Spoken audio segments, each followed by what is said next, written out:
Okay, let's dive in. We've all had that dream, haven't we? Winning the lottery. Oh, yeah. You see those numbers line up, your heart just pounds. Boom, you're set. Freedom, comfort. Total game changer. Mhm. Or so you'd think. Right. But what if that absolute dream, that winning ticket, turned into, well, a complete nightmare? We're talking battles, betrayals, even like actual danger. That exact chilling scenario is what our source digs into for this deep dive. We're looking at excerpts from something called The Cursed Lottery Win, and it tells this just unbelievably wild story. A cursed win, huh? Yeah. Okay, so the source introduces us to someone named Tonda. Conda, This is back in 1999. She's a server working at a Waffle House in Alabama. just, trying to make ends meet, working hard like so many people are. It's a pretty standard life, right? Till Yeah. one day. Yeah, a regular day at the Waffle House. And this regular customer comes in, a truck driver named Edward. The source mentions he had this habit. What was that? Instead of tipping with cash all the time, sometimes he'd leave lottery tickets. Interesting. Kind of cool, actually. Yeah. And this one particular time, he gives a ticket to Tonda. Okay. Let me guess. She checks the numbers the next day. Every single one matched. No way. How much? $10 million.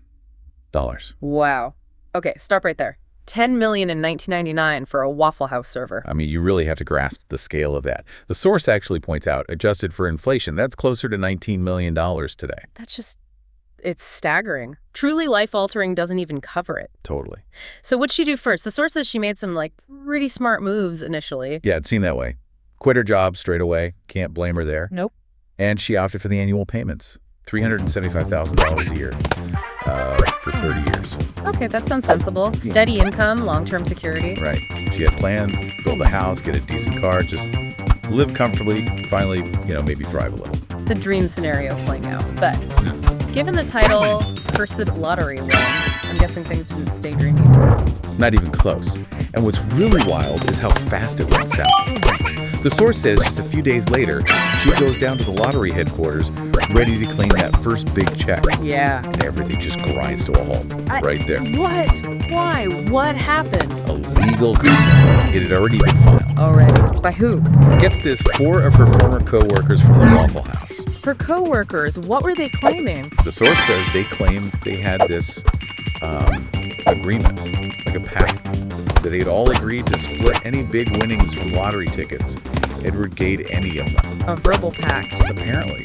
They insisted Tonda was trying to hoard the whole $10 million for herself. So wait, before she even saw a dime, the money's frozen. Frozen solid, immediate chaos. I can't even imagine. The source says Tonda was just stunned, completely denied there was ever any pact.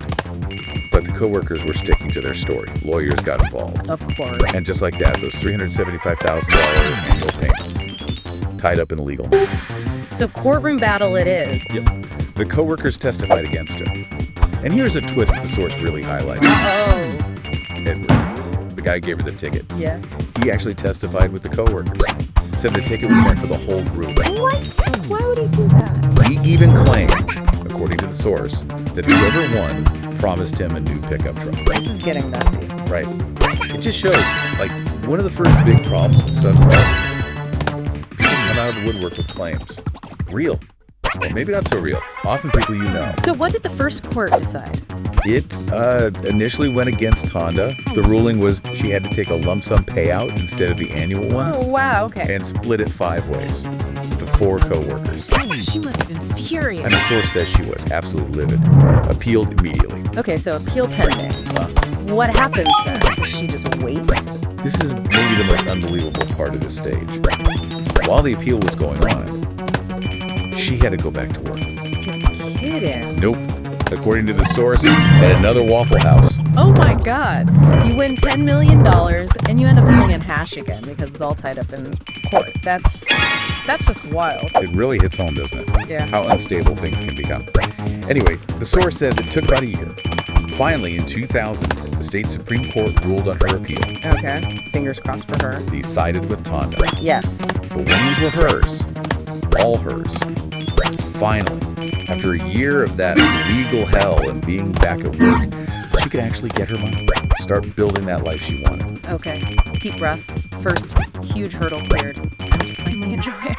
Really hope so. Correct. But the source makes it pretty clear the challenges just kept coming. They just sort of shifted. Shifted how? Well, the legal battles weren't quite over. The source notes that in that same year, 2000, right after she won the appeal, Edward, the truck driver, he filed a lawsuit against her. Again, what now? Same claim, basically. The Yeah. ticket was for the staff, and he was owed that pickup truck he mentioned before. Unbelievable persistence. Or maybe just greed.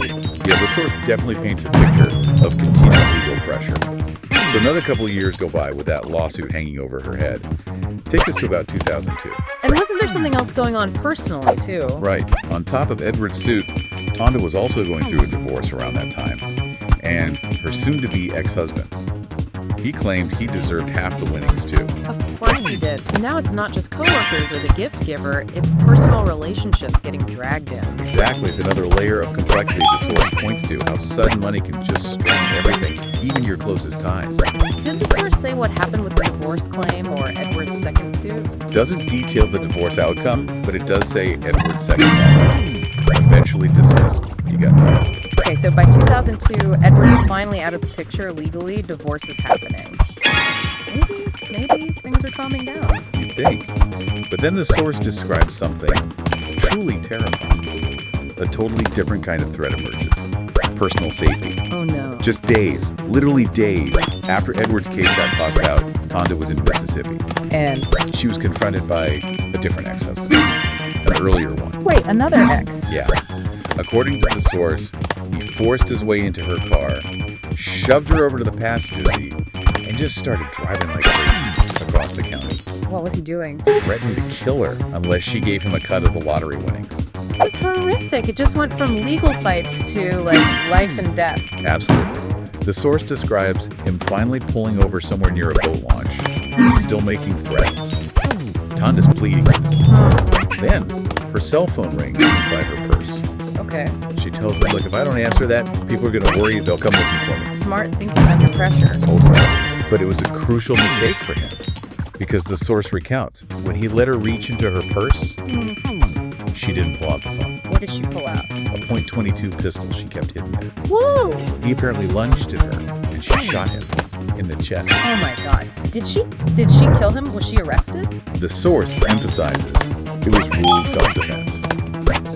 She wasn't charged. It's not clear what legal trouble he faced afterwards, but yes, wow. That event is it's chilling. A truly awful illustration from the source about the physical danger that can literally follow sudden wealth. It's not just about the money anymore. Not at all. Okay, after surviving that, kidnapping, self-defense shooting, surely she must be past the worst.